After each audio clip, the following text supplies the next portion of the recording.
I am already looking forward to tomorrow. Why? Tomorrow I get to teach a second class in a series for expectant parents. Last Sunday was so sweet, so delightful, so hopeful. If you're ever feeling down about the world around us, about the future of the Jewish people, the perfect pick-me-up is to sit in a room filled with first-time expectant parents. It's just amazing. At one point last Sunday, I was discussing different philosophical frames to think about parenting in Jewish and in secular contexts, when one of the young parents-to-be raised a hand and said, "There's so much advice out there, and each school of thought says that they are right. How are we supposed to know?" I so relate. I remember how much absolutely certain and completely conflicting advice there was when I was in their shoes. When my girls were born, we were taught to never, ever, under any circumstances, and don't get me wrong, this means never, give them a pacifier. It would set them up for a lifetime of orthodontics. And worse yet, we would never be able to pry them away. Horror stories were shared in hushed tones of 5-year-olds throwing temper tantrums, refusing to give up their binkies. When my boys were born, years later, we were taught that we absolutely must. If there is one thing you do as a parent, you must give them a pacifier. Why? It develops independent, self-soothing. It's good for strengthening their sucking mechanism to prevent, you guessed it, orthodontics. Wouldn't you know it?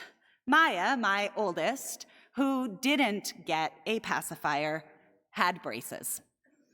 And Eli, who did get one, has braces. The girls figured out how to be independent, and the boys graciously gave up their pacifiers without ever looking back at exactly the time we asked them to.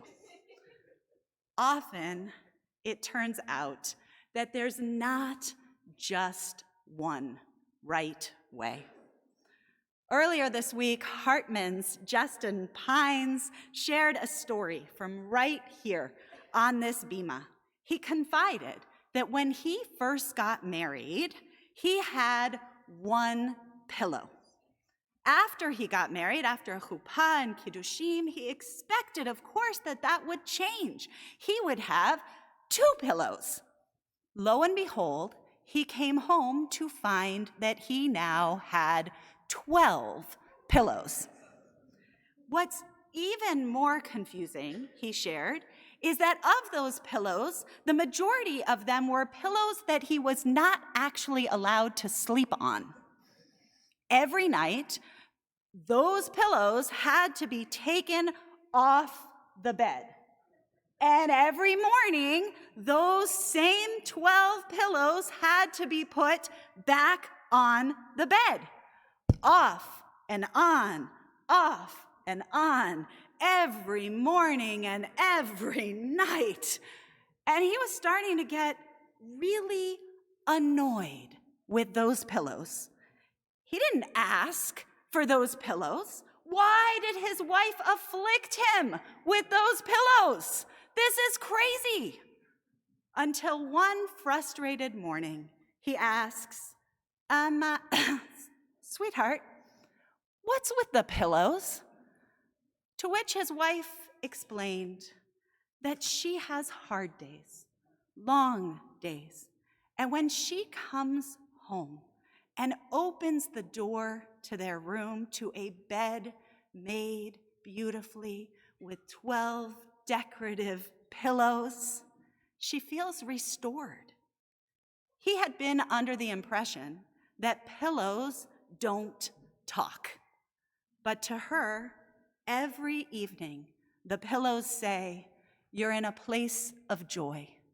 You're in a place of comfort. You're home." That moment, he shared, taught him two things. One, that people, even your closest intimates, are different.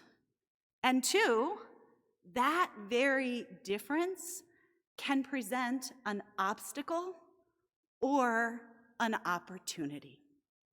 From that moment on, he said, he has reframed the frustrating task of removing and replacing all those pillows as not a chore, but a holy offering to his wife's difference with love. That's such a beautiful story. But how do we do that? How do we respond to difference with love? Well, the good news is that he didn't leave us hanging with the pillow story. He shared that the first step towards responding to difference with love is to reframe our understanding of what difference is, to reframe our understanding of difference as a problem. Rabbi Pines laid out three fundamental attributes that, according to Pirkei Avot, are core to the human spirit. Emet, truth; yira, awe of God; and gimilut chasadim, loving kindness. Each of us has these attributes in different measures, but one will be primary and act as the lens through which we see the world. If I am an emet person, I care about truth, about bright lines, about justice, more than I care about your feelings. If I'm a yira person, I tend to turn inward and be concerned with my dalet amot, my part of this world, more than the needs of broader humanity. If I'm a gimilut chasadim person, I care more about looking outwards. I care more about others, more about action than talk. Now, for the most important part. According to our ancient rabbinic tradition, this propensity for each of us being different is actually a good thing. Our task in life is not to dull those inclinations, but to become more ourselves, which, if you really think about it, means that that's what others should be doing as well. When I encounter someone different from myself, someone I don't understand or with whom I disagree, it may help to remind myself that that very difference is not the brokenness of the world. It is actually the point. My job is to be me, to see the world through my lens, and your job is to be you and to see the world through your lens. And that's really important, because when we disagree or when I don't understand, being able to see in you that you are fulfilling your holy task and your place can help us to build a bridge. To sharpen this point, Rabbi Pines shared a teaching of Rabbis Yosef Lin and Jack Cohen from their recent book, Nurture Their Nature. It starts a bit after the events that we read in our Torah portion today. We read about the Exodus this morning. This takes place after the Exodus with a people on their way. After weeks of trekking through the desert, they wrote, still reeling from a terrifying attack from the army of Amalek, facing an absolute unknown ahead of us, our fears and our anxieties gave way to arguments and divisiveness between us. Leaders rose and factions formed. Each one claimed to know the way forward, pretending they knew exactly what Klal Yisrael was meant to look like.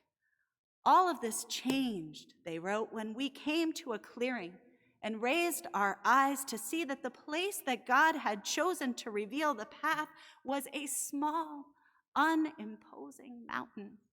Just as this unassuming mountain did not pretend to be any more or less than it was, we realized that we could do the same. All we had to do was rise to the challenge of being ourselves. And all of a sudden, being part of the Jewish people took on new meaning. We are the ones who can see. We have a duty to see that the other side melted away with the knowledge that they too had their own places. Can we reframe the differences of those we share our lives with as both of us doing exactly what we're supposed to do? And when we get uncomfortable with that, can we respond as Rabbi Pines did with his wife's pillows by getting curious? Doctors Robert Waldinger and Mark Schultz wrote last week in The Atlantic, since 1938, the Harvard study of adult development has been investing what makes people flourish. It's the longest in-depth longitudinal study on human life ever done.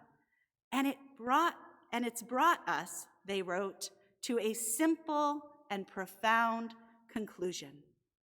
And this is what it's all about. This is why it matters. This is what's at stake. This is their conclusion. Good relationships lead to health and happiness. So, if it is a core truth, as this study says it is a core truth, that our health and happiness depend on our relationships with people, and it is a core truth that people are different, then being good at relationships with those who are different from us is the key skill of our lives.